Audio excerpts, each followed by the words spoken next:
You're streaming CBS News Bay Area. And we are continuing to follow breaking news. Former House Speaker Nancy Pelosi announcing her retirement after this term. She's represented San Francisco in Congress for almost 4 decades.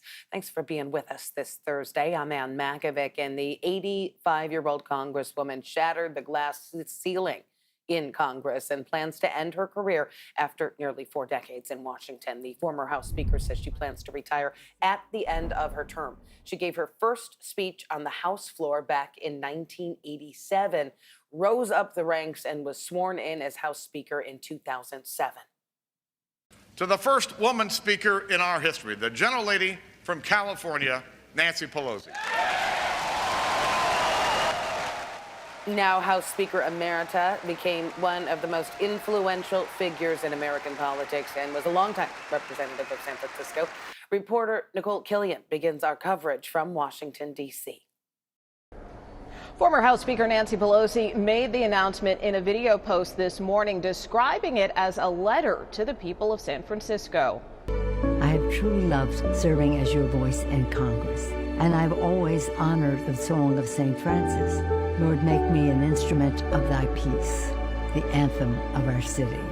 That is why I want you, my fellow San Franciscans, to be the first to know.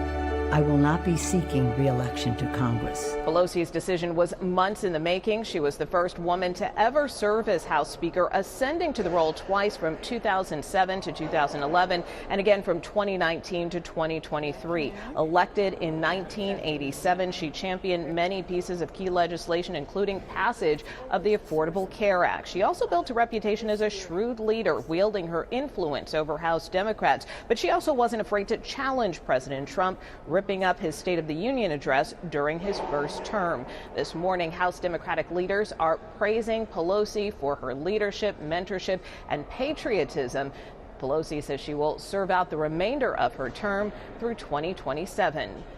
Well, Nicole just mentioned how Pelosi ripped up the speech during Trump's State of the Union address that happened during his first term back in 2020, right behind the president's back. Later, Pelosi told reporters it was a manifesto of mistruths and that she felt liberated after shredding the speech. This was another viral Pelosi moment. The year before that, during the State of the Union in 2019, she clapped at Trump after he called to reject the politics of revenge. Pelosi also led the fight against HIV and AIDS. She hosted the first fundraiser for the AIDS quilt and advocated for policy changes. She also campaigned for marriage equality and against Don't Ask, Don't Tell. Nancy Pelosi will be known forever as the greatest Speaker of the House in American history.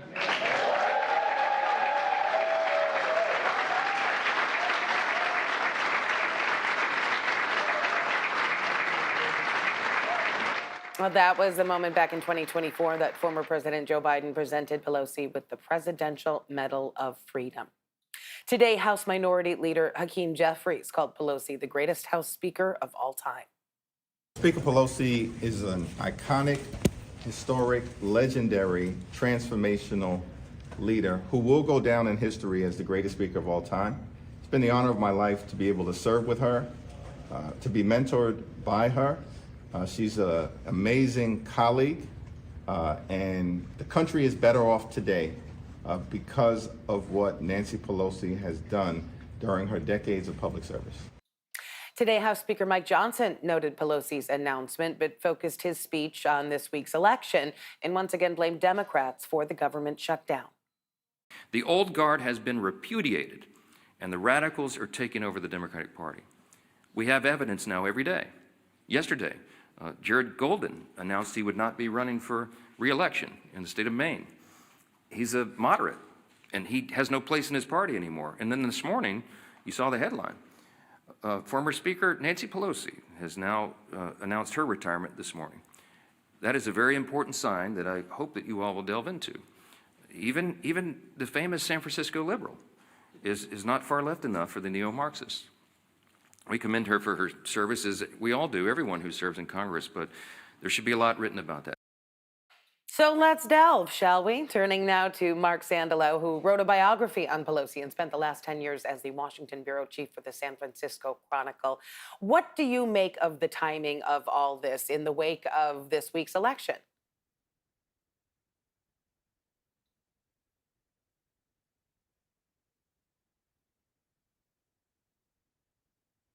Mark, are you able to hear me? Ann Makovic here in San Francisco.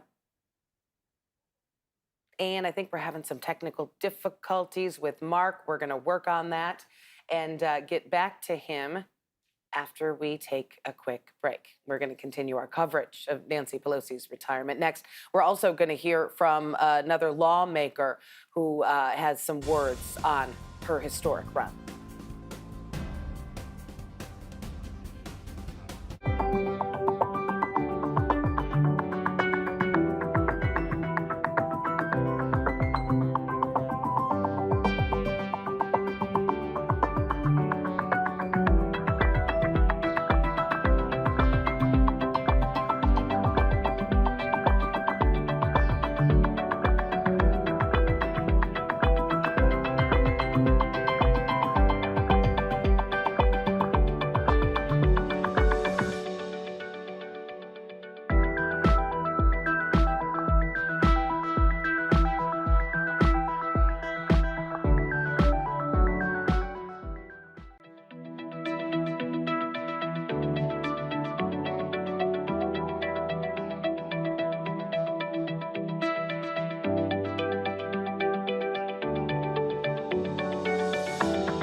All right, we have our audio issues worked out.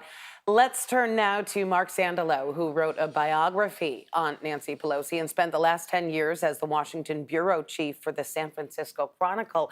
Thanks for being with us. Delighted to be here. Just quick correction.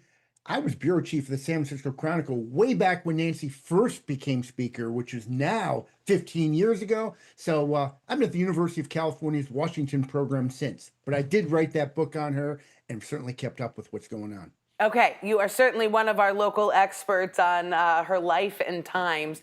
Speaking of, let's talk about the timing of this announcement. We just heard from House Speaker Mike Johnson saying it was interesting being on the heels of the election, saying that this means the Democratic Party is turning more liberal. Do you think there's any truth to that? I mean, again, the stuff that the Republicans say about Nancy Pelosi, the idea that she is retiring and that's a sign that it's becoming, more liberal. This is the thing that I think most people didn't appreciate about Nancy Pelosi. And she took grief over this for her entire career. She had the heart of a liberal, but she had the pragmatism, the brain of a pragmatist, meaning that she represented San Francisco's liberal values, and she was a liberal to the core. People in Washington were stunned when I would tell them that people in San Francisco actually thought she was not liberal enough at times. But she also always wanted to win. And she understood that imposing San Francisco values, priorities on the entire nation would never leave the Democrats to the majority. So she sort of, she was like, when she was speaker, she was very supportive of conservative Democrats from Southern Indiana, from North Carolina, from Texas, while at the same time trying to get a Democratic majority that could push some liberal ideas forward. Her strategy really was unmatched, and it's made its mark on the party for decades now. How do you think that could ever be replaced? It's clearly a void because she was behind the scenes operator. She was a behind the scenes operator, for years, and she understood the details. I'm sure that they will be calling her for expertise, but look, times march on. I mean, she was 47 years old when she first ran for office, and her youngest daughter Alexandra was she was a senior in high school at that point. There are now over 100 members of Congress who are younger than her youngest daughter. I mean, there's got to be a time when people move on and turn over to the next leaf. I teach students at the University of California, and as much as some of them may respect Pelosi, she's old enough to be their grandmother, for some of them, even their great-grandmother. And I think she understands that it's time for a new generation. Sure, she is 85 years old. I wouldn't blame her for wanting a break. But talk about her potential successor, because she's been known as sort of the kingmaker of the Democratic Party. But I'm not seeing somebody who was specifically chosen to be her replacement. No, I think that she had a couple people in mind, and neither of them are still in the House. But, Hakeem Jeffries, who is the Democratic leader and who will become Speaker if Democrats take control, is somebody who's very close to Pelosi, and she has worked with him, a great deal. I mean, nationally, it's unclear who it is. And San Francisco is going to face this fascinating choice because you've got a couple of announced candidates already. You've got Shaikat Chakrabarti, who is a former chief of staff for AOC, who represents the left wing. He's in San Francisco running, and you've got Scott Wiener, the state senator, who is much more of the pragmatist. And just like when Pelosi ran in 1987, when she was the establishment figure versus Harry Britt, who was Harvey Milk accolade. San Francisco has to decide whether or not it wants a liberal out there shouting liberal values, or whether it wants an inside operator who can try to get things done from the inside. There's not a right answer on that quiz. I mean, there are definitely different approaches to this. Pelosi was very, very clear, and all you have to do is look at the Republicans and the trouble they have had keeping their coalition together. I mean, the far right of the Republican Party and the right of the Republican Party in the House are always at war with each other. Pelosi kept together, the AOCs of the party and the conservatives in the Democratic Party in a way that politicians since have had an impossible time doing. Oh, pretty remarkable. All right, thanks for your insight, Mark. Congresswoman Pelosi has served 7 presidential administrations, the political powerhouse. She has advanced some of the most important legislation in the country.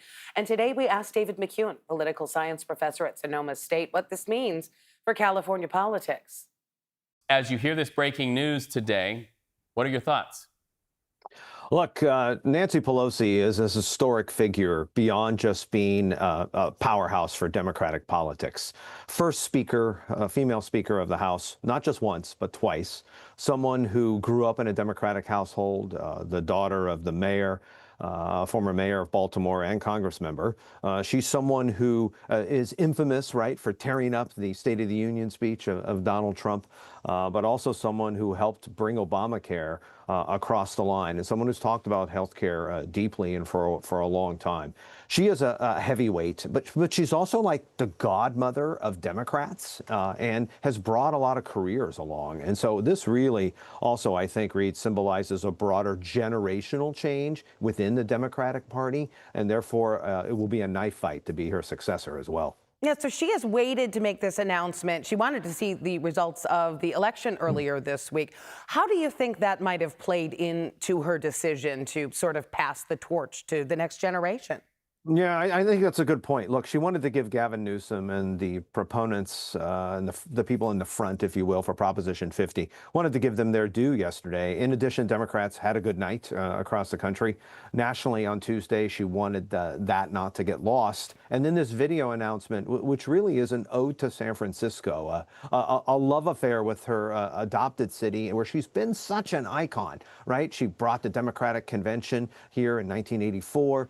She joins the House in '87 before the Year of the Woman. And while we've seen Barbara Boxer, right, leave the U.S. Senate, we've seen the passing of Dianne Feinstein, Nancy Pelosi has always been there, and she's always been there for San Francisco. And this is really an iconic generational moment and change. And that's why so many of us are paying an ode to her, because she also has framed and referenced a kinder set of politics, a politics that was about us, not about me. And that's an important element of her legacy as well. And she's also been hugely inspiring, not just to women in politics, but to those who are less fortunate. And that's where her faith has played an important role in who she's been as a public figure. Well, a crucial time for Democrats right now, who between now and the midterms next year are working very hard to capture the House and the Senate. They feel like maybe a lot of voters will see that it's a referendum on President Trump and his many initiatives, many of which erode a lot of the work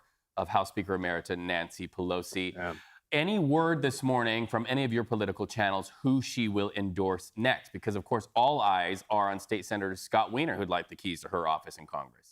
Right, and there's no love lost between the Pelosi-Wiener team here. You also have a Democratic Socialist Chakrabarti who is in this race. Ironic, because obviously of the election of Mamdani in New York City. But the word on the street, just between the three of us, is that she's interested in endorsing Connie Chan, the San Francisco supervisor. If that were to happen, that would be a huge deal. But look, this is going to be a big, big fight between the Wiener team, between Chakrabarti and Democratic Socialists and Connie Chan, if she gets in the race, and with labor involved there. But Nancy Pelosi is the person that tips the scales. She's a juggernaut of fundraising. She's a juggernaut of a leader, and her endorsement would be huge and would be a big, big deal. And so pay very close attention to those developments, I'd say, in the near term, especially in the wake of this video announcement and the tribute to faith, family, and her leadership that we saw this morning. And I can only imagine more names will be emerging. I mean, she's going to be in office still until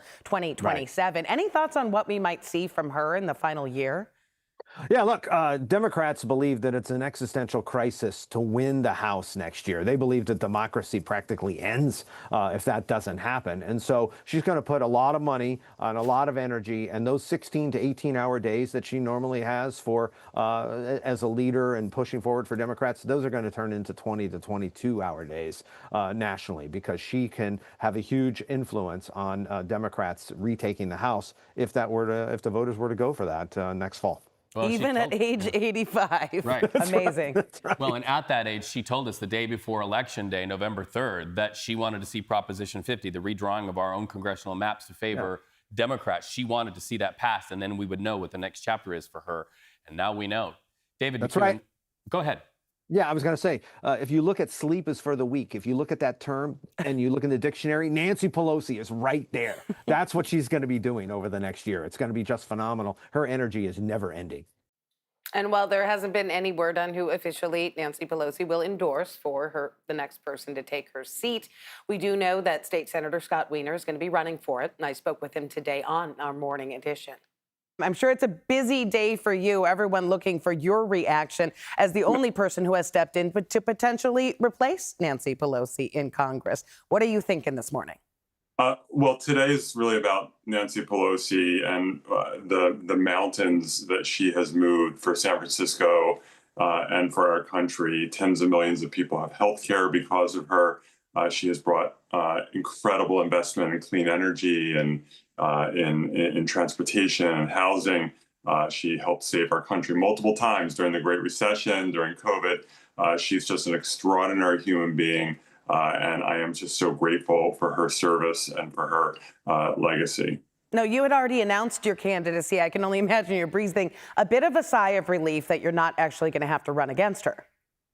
Yeah, I mean, I got into the race because it was getting very late, only a few months from the filing deadline. There was an active race happening. It's critically important that San Francisco have strong representation in Congress, and the Speaker Emerita had not indicated that she was running, so we got in. Obviously, we're focused on building out our campaign and looking forward to making the case to the people of San Francisco.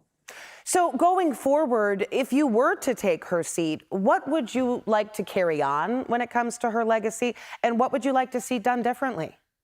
Well, we need to be very clear that Nancy Pelosi's shoes will never be filled by anyone. They are unique, and there will never be another Nancy Pelosi, the greatest speaker in the history of the United States, and just extraordinary. So I'm running as Scott Wiener. I'm going to focus on really trying to make people's lives better. We need the federal government to get back into helping solve our housing crisis because that is pricing people out. We need to restructure our healthcare system to expand access and make it more affordable. We need universal healthcare coverage. And we need to really get energy costs under control and have so much more clean energy in this country, which Trump is trying to destroy. And of course, we need to save our democracy. So, yeah, you're talking about a lot of big ideas, and people across the nation know Nancy Pelosi. She's been a bit of a lightning rod of controversy, depending on which side of the aisle you are. But for us here in the Bay Area, what is it going to mean to have her step aside? What are we losing? I mean, it's definitely it's a loss for San Francisco and the Bay Area because I think people may not have always fully appreciated how much Nancy Pelosi delivered in general for the country, but specifically for our city and our region in terms of investment, in terms of making sure our transportation system was fully funded, housing, and so forth. So she protecting the UC and science funding. It's really like an endless list. And so it is absolutely a loss, but I just really respect the speaker and respect her decision. Well, Pelosi has been integral to some huge moments in modern U.S. politics, and we heard today from Susan Page with USA Today. People like her policies or dislike them, but it is hard to deny that she has been the most consequential legislative leader of modern times. She stands in the company of people like Lyndon Johnson and Sam Rayburn in terms of her passage of big legislation like Obamacare, like the financial bailout in 2008, and in her power with presidents, leading the impeachment of Donald Trump twice, and just last year engineering the pressure on Joe Biden that convinced him to withdraw from seeking a second term. A House Minority Whip Catherine Clark from Massachusetts called Pelosi an iconic figure. I'm just incredibly grateful to Speaker Pelosi, not only for her leadership in the House, her mentorship, but what she has done for our country. She is truly an iconic figure. And through her values, through her strength, her leadership, her persistence, she has moved us forward as a country to those ideals that we uphold of liberty and justice for all. And she does it with grace and strength and deeply rooted in her faith. And I'm very happy for her in this moment, but we will miss her. Can I ask favorite Pelosiism?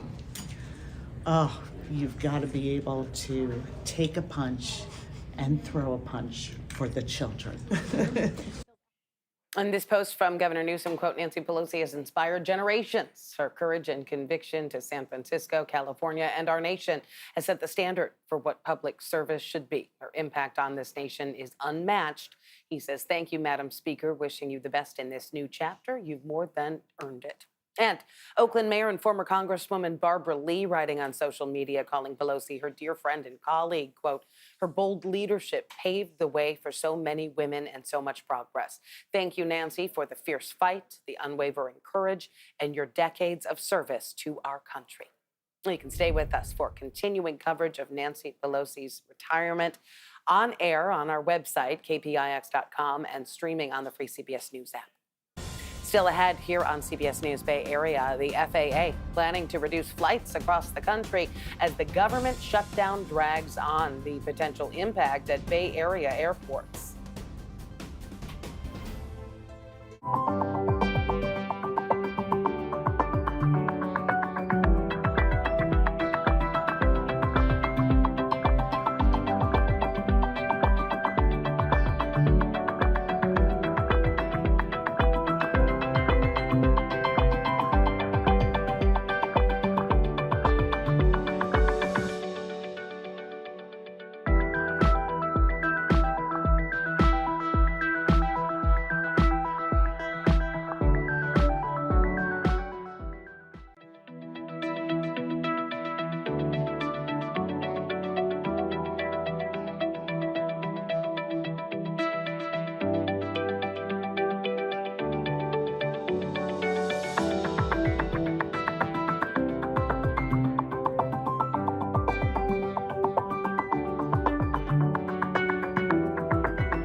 Yesterday's atmospheric river brought in some pretty impressive rainfall totals for our friends, especially up into the North Bay, stretched off into our inland spots. Today and tomorrow, things are looking a little bit different in our inland areas. We're back into the 70s. Daytime highs are starting to average back out to normal as we dive into this weekend, and we'll continue to see cloudy skies, especially for our friends along the bay and the coast. A little bit sunnier conditions expected off into our inland areas today and tomorrow. Now, here's what's happening for us as we head into next week. Another chance of showers right around the corner into mid next week as early as Wednesday. We're going to keep you updated on those rainfall totals here in the Weather Center.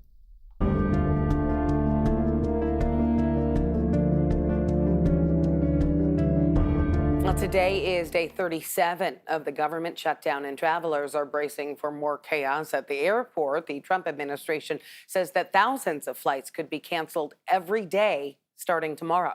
The FAA announcing plans to reduce air traffic by 10% at 40 major airports in the U.S. They say it's for safety as staffing shortages grow at air traffic control centers. It's because a lot of people are calling out sick because they're not being paid. So there's a good chance that SFO and Oakland airports are on that list. Veronica Macias has more from SFO. As of this morning, still no official confirmation that SFO or Oakland's airport will be on that list. Still, their major airports and airlines themselves, say officials here at SFO, could determine to scale back the number of flights. Already, airlines like United, American, letting people know they're rolling with the updates, are hoping to let people know with advance notice if there are changes, but they're letting people know to please check their flight status before arriving to the airport. Here at SFO this morning, no long lines at TSA, but FlightAware was showing several delays, 70 as of 8 in the morning. And this weekend, Veterans Weekend, is when airlines, they start seeing an increase in travel into the holiday season. As the government shutdown reaches a record 36 days, air traffic controllers continue working without pay, which is why they're scaling back. People have concerns about the ripple effects. While the flight out of SFO may not be canceled for you, there's anxiety over those connections. And people say after tomorrow, once airlines do scale back on scheduled flights, they're worried not only about the long lines, but also about prices going up. It's going to be a long haul.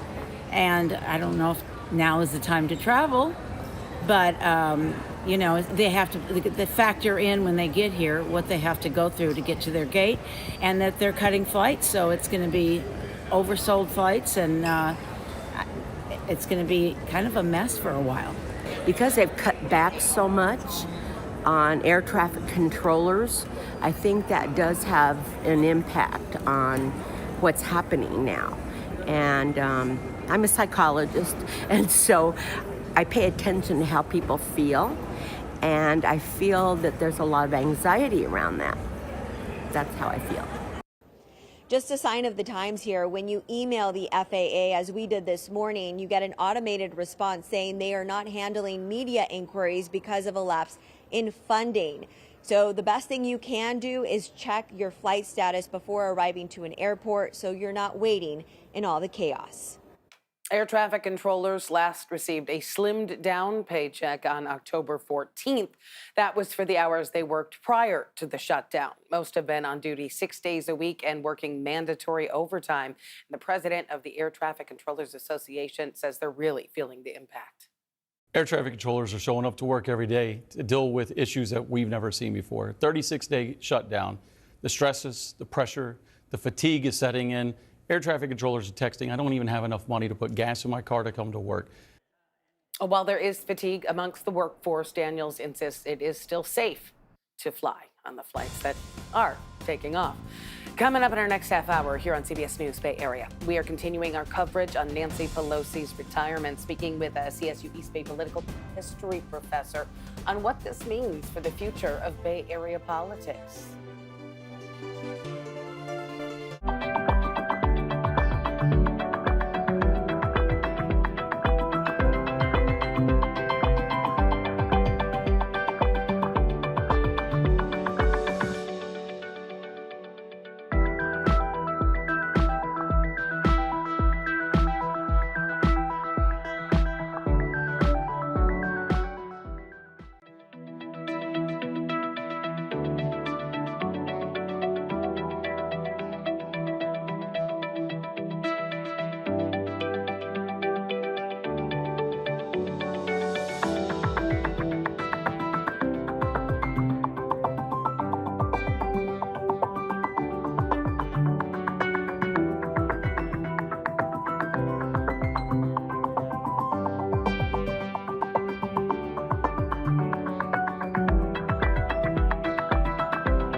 streaming CBS News Bay Area. And we are continuing to follow breaking news. Former House Speaker Nancy Pelosi announcing her retirement after this term, after representing San Francisco in Congress for decades. Thanks for being with us. I'm Ann Makovic. Pelosi releasing a video this morning making that announcement. Here it is. I will not be seeking re-election to Congress. With a grateful heart, I look forward to my final year of service as your proud representative. As we go forward, my message to the city I love is this: San Francisco, know your power. We have made history, we have made progress, we have always led the way. And now we must continue to do so by remaining full participants in our democracy and fighting for the American ideals we hold dear. In doing so, we ensure that our city shines on as a beacon of hope, justice, and peace for the country and for generations to come. After all, Congressman Pelosi announcing the end of one of the most consequential political careers in modern history early this morning. She shattered glass ceilings, becoming one of the most powerful women in American history. The 85-year-old was the nation's first and only female House Speaker, and she has represented San Francisco in Congress for almost 40 years. This is a very big announcement from the Speaker Emerita, but it isn't one that's shocking. I mean, she's been telegraphing this move for a while now, saying that she was going to wait until after the election happens to release a statement on the fate of her career in Congress. That was obviously signaling that she was winding down her time here, but this also comes after she saw the 2024 election go in a way that she didn't want it to go. She was a part of the voices who was concerned about the president's age, then Joe Biden. And so now that she's approaching 86 years old, it was in her mind time to step down. Democrats on the Hill that we spoke with say that she gave her the heads up. That was including Hakeem Jeffries, her successor as minority leader here in the House. And Republicans have quite the different reaction. House Speaker Mike Johnson said that he believes Pelosi is stepping down because she doesn't like the direction of the party, saying that she wouldn't be willing to lean into what he called the Marxist left agenda. Of course, this comes after a significant win for her home state of California in that Prop 50 vote. So it seems to be disconnected from what he's saying. But again, she was a power broker, not just on the Hill, but on the campaign trail. She raised quite a bit of money for members of this caucus, and that's a big set of shoes or heels that Speaker, or not Speaker, but Minority Leader Jeffries will have to pick up as they move forward without her. Now let's break some of this down with CSU East Bay political history professor Dr. Nolan Higdon. Thanks so much for being with us today. No, thank you for having me. Let's talk a little bit about the timing here. I mean, it's no shocker she's 85 years old that she might be retiring. But what about this coming after the election, and what does that say about the future of the party? Yeah, well, imagine her age certainly played a role. Representative Nancy Pelosi has had quite a storied career. Was in a leadership position within the party in which she stepped down and handed that over to Representative Hakeem Jeffries. So I think this has been in the making for quite some time. She had mentioned previously she was going to make her announcement after this vote, and so I think she thought the time was right. And she's been through a lot in recent years. The attack on her husband. The terror that was January 6th. So I think she's been through a lot recently. She's getting to a certain age, and the party's moving in a new direction. There's a lot of younger faces who are taking the attention and trying to lead the party, and so I imagine the time just felt right. So when it comes to that, she was a major foe of President Trump. We have the infamous speech ripping incident and whatnot. Do you think this morning he is saying, "Phew, she's gone," or "Uh-oh, what's next"? I would have to imagine that President Trump is very happy that Nancy Pelosi is leaving Congress. For folks who are old enough to remember Trump's first term, Nancy Pelosi was a very tough opposition to the president, was very good at negotiating with him, didn't mind getting in front of the camera and hitting him pretty hard. There were some famous confrontations within the Oval Office. And, even since she stepped down from a leadership position in the party, there's been a lot of chatter during this recent shutdown from a lot of Democratic Party groups that they wish they had someone like Nancy Pelosi back in that position. Now, what is it about her that she was able to wield so much power for so long? I mean, even I saw a tweet today from Marjorie Taylor Greene giving her props, saying that she's able to get things done. Yeah, I think it's a combination of things. First off, she has a long history of being a very effective fundraiser, and that predates her time in Congress as well. And so I think that probably played a critical role. And also, of course, Representative Pelosi is also a very shrewd leader. She really knew how to whip votes. She knew where points of leverage were and wasn't afraid to use them. And for all those reasons, I think she commanded respect throughout Congress. And of course, she's not finished yet. We have another year plus of Nancy Pelosi leadership. What do you think we might expect in that next year? Nancy Pelosi does not strike me as the type of person who's going to, take her foot off the gas, even though the clock is running out. She always seems to be someone who's not afraid of confrontation, not afraid of the spotlight. Let's not forget, she had already sort of stepped back out of that leadership role in the Democratic Party in Congress when she led the effort to get then President Joe Biden to drop out of the 2024 race. So I think Nancy Pelosi may have told us when the term is going to end, but I don't think we're going to see a different Pelosi in the interim. She is going to be still pulling those strings behind the scenes. All right, we will be watching. Thank you for your insight, Dr. Nolan Higdon. Again, stay with us for continuing coverage on Nancy Pelosi's retirement on air on our website, kpix.com, and streaming on the free CBS News app. Coming up next here on CBS News Bay Area, there's one agency that went quiet for the government shutdown that you might not have noticed. But will the U.S. Geological Survey be ready to activate in case of a major quake? People would do their best to make that work, but that coordination is something which will be made much harder during a shutdown.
highs today just a little bit warmer compared to yesterday. We're back into the 70s off into the East Bay. There's those showers sweeping through in the overnight hours tonight that will give us another little splash before we dive into this weekend's forecast right around the corner. It's not going to amount to much, though. And another thing I want to pull up, too, is our friends all the way down into Monterey, Salinas, and Santa Cruz, too. It wasn't as impressive of a storm for us down here. We saw closer to around 1/100 of an inch of rain, and daytime highs today, we're only sitting in the 60s today, widespread throughout these communities. Here's our rainfall totals, close to around 1/10 of an inch over up into Santa Cruz, but all throughout the Bay and all throughout our areas down into Monterey and Salinas, things are pretty much drying up and warming up as we head into this weekend. We're still going to hold on tight to the clouds, though, so get used to that. As we head into the next couple days, we'll jump from the 60s back into the 70s for our friends along places like San Francisco and Oakland. It's not until next Wednesday where we see another chance of showers in our long-range models, so keep that in mind. Those umbrellas, don't pack them away too tight just yet because you're going to want them as we head into the next 6 to 7 days. We head over into our inland spots. It's looking pretty similar. I'm going to have more on this forecast coming up in just a bit. For now, back to you. Well, today, State Attorney General Rob Bonta testified before Democratic lawmakers, and he was talking about several things dealing with the government shutdown and how it is affecting people of California. This comes after the Trump administration's decision to only provide partial benefits despite a court order. Today, Bonta blasted that decision in front of the Democratic Steering and Policy Committee. They decided to only use the contingency funds and make partial payments to those who are eligible across the states. That's a problem. Why? Because it is an administrative nightmare. It creates a delay. People are already not getting their benefits since the beginning of this month. It will take multiple weeks for these partial payments to be processed, for EBT cards to be loaded, and for hungry Americans to be able to get the food that they need and they deserve. Bonta led a lawsuit that forced the Trump administration to dip into federal emergency funds to keep most food payments going. Meanwhile, Bay Area communities continue to step up to help those that rely on SNAP benefits. Contra Costa County is allocating $21 million to provide debit cards for those who still aren't getting their benefits. Those debit cards are going to be available next week. The U.S. Geological Survey right now is not allowed to do any work because of the government shutdown. Brian Hackney explains how that could silence critical information in case of emergency. This is the USGS doing what it does best. 270 degrees, 41.2 seconds. Informing the public about quakes. Yeah, that's showing the actual offset. What will happen before one hits and what happens after. Everything's been pretty well recon. But for now, their lips are sealed. Try reaching USGS. You'll get an automated response reading in part that because of the shutdown, they're prohibited from conducting work as a federal employee. But despite that prohibition, I think everything will change at the occurrence of a big quake. Okay. Geophysicist Ross Stein spent a lifetime at USGS. I can't speak for the survey, but I spent 30 years there, and I know an awful lot of good people there, and wild horses couldn't keep them from working on the quake. Even though they're forbidden from returning phone calls and emails until further notice? It's my understanding that in an emergency, the USGS would permit direct communication with the scientists to continue talking with the public. Some things are still up and running because they're automated. Earthquake early warning that could potentially give the public seconds of notification before the strong shaking begins. And before a big quake, could clues to an impending quake go unnoticed because of the shutdown?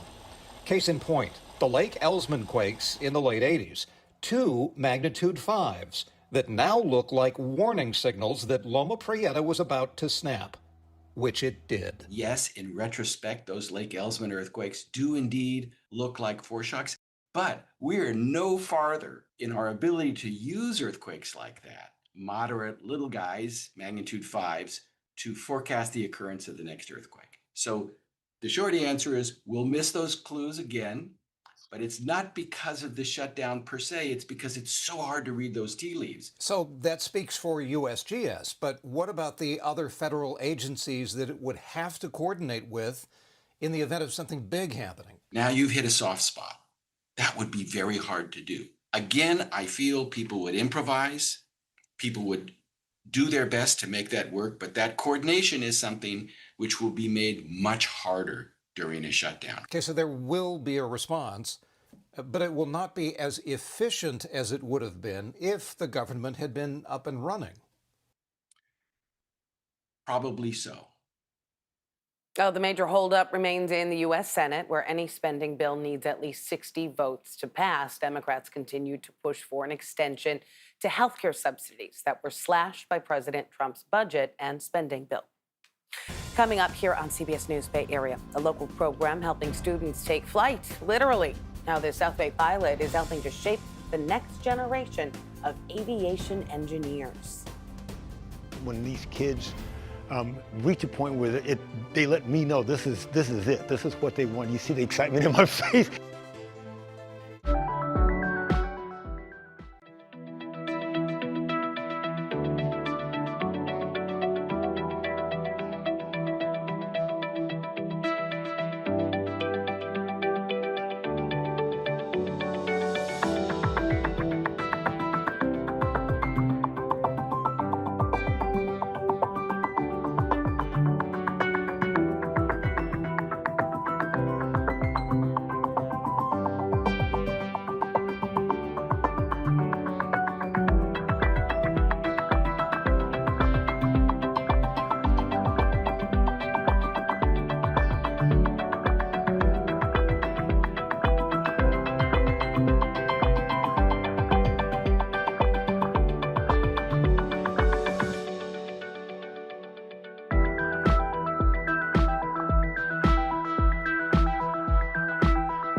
Atmospheric river brought in some pretty impressive rainfall totals for our friends, especially up into the North Bay, stretched off into our inland spots. Today and tomorrow, things are looking a little bit different in our inland areas. We're back into the 70s. Daytime highs are starting to average back out to normal as we dive into this weekend. And we'll continue to see cloudy skies, especially for our friends along the bay and the coast. A little bit sunnier conditions expected off into our inland areas today and tomorrow. Now, here's what's happening for us as we head into next week. Another chance of showers right around the corner into mid next week as early as Wednesday. We're going to keep you updated on those rainfall totals here in the Weather Center.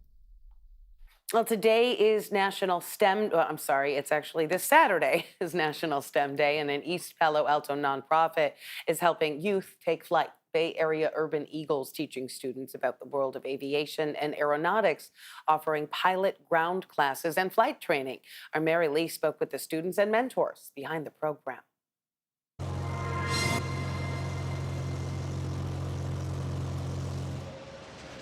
Jason Ozan's dreams are reaching new heights with the Bay Area Urban Eagles. You know, there's nothing like being in a plane and feeling the engine power, and, you know, there's It's just you in an airplane. There's no speed limit, no police, no anything. Jason was one of the first students when Bay Area Urban Eagles started 2 years ago. He now has his own private pilot license, and in January, Jason will attend San Jose State to study aeronautical engineering. Through aviation, he discovered a passion for science he never knew he had. 100% a passion. I never liked math or science or anything, but being in aviation has sparked it in me to want to learn and understand how these things work and how it incorporates in everyday life, honestly. Jason was my flight instructor for the day, helping me pilot this large flight simulator for the first time. No one to crash the plane or something. Okay, so you're gonna have one hand on that side and one hand's gonna be on the throttle here. Okay. We'll get you Yikes, down. yikes. Oh no. Okay. And then pull up, you gotta flare. Ooh, ooh, ooh. Okay. Did we just die? You crashed. Michael Mashak is the Bay Area Urban Eagles founder and CEO. After retiring from working decades in corporate America, Michael bought this plane. Soon, young people from his church and in his neighborhood heard about it and wanted to learn how to fly. So he took them under his wing, literally, and Bay Area Urban Eagles was born. Growing up right next to the Palo Alto airport, I would come over and found it a little bit intimidating because there was no one that I could identify with. So I know that there are young people, especially now that they've come to me, I know there's young people who are interested in the industry, the aviation industry, and I want to let them know that they belong here. Their private pilot ground school is a 3-month program preparing students for the FAA exam. Once they pass and receive their student pilot certificate, they start their 40-hour minimum FAA-required flight training. Michael is proud to open up this new world to young people of color. When these kids reach a point where they let me know this is it. This is what they want. You see the excitement in my face. That's what it does for me. I couldn't have done any of this without him, and his connections have connected me to a whole bunch of people that have helped me and influenced me into this goal and helped achieve these dreams of mine. Jason's future is already taking off as he pursues his dream of becoming a commercial pilot. He's grateful to Michael and Bay Area Urban Eagles for believing and investing in him. You could say the sky's the limit for Jason. Since Bay Area Urban Eagles started 2 years ago, they've served more than 50 students. Their next pilot ground school starts in January. Thanks for streaming CBS News Bay Area. I'm Ann Makovic. We're going to be right back with your First Alert forecast and another look at your top story.